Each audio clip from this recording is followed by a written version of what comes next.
మన మైండ్ను మనం రిపేర్ చేసుకోగలిగితే ఎట్లా రిపేర్ అవుతుందండి? ఇట్లాంటి పుణ్య కథా శ్రవణం చేస్తే, మహనీయుల యొక్క గొప్పనైనటువంటి చరిత్రలు చదివితే, ఆదర్శ పురుషుల యొక్క చరిత్రలు చూస్తే, వింటే, అప్పుడు మన చరిత్ర బాగుపడుతుంది. అందుకే తచ్చరిత్రం చరిత్రాయ, రామచరిత్ర ఎందుకు చదవమన్నారంటే మన చరిత్ర బాగుపరచుకోవడం కోసం. పుణ్యం వస్తుందంటే తెలుసునా?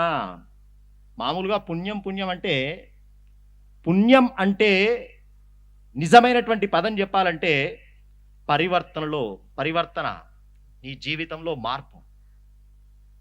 పుణ్యం అంటే జీవితంలో మార్పే, మంచి మార్పు. అదే పుణ్యం, దానివల్లనే సుఖం. పుణ్యం వల్ల సుఖం వస్తుందంటే జీవితంలో మంచి మార్పులు ఏర్పడ్డప్పుడు ఆటోమేటిక్గా వచ్చేది సుఖమే. పాపం అంటే నీ జీవితంలో పాపపు ఆలోచనే, దుర్మార్గమైన ఆలోచనే.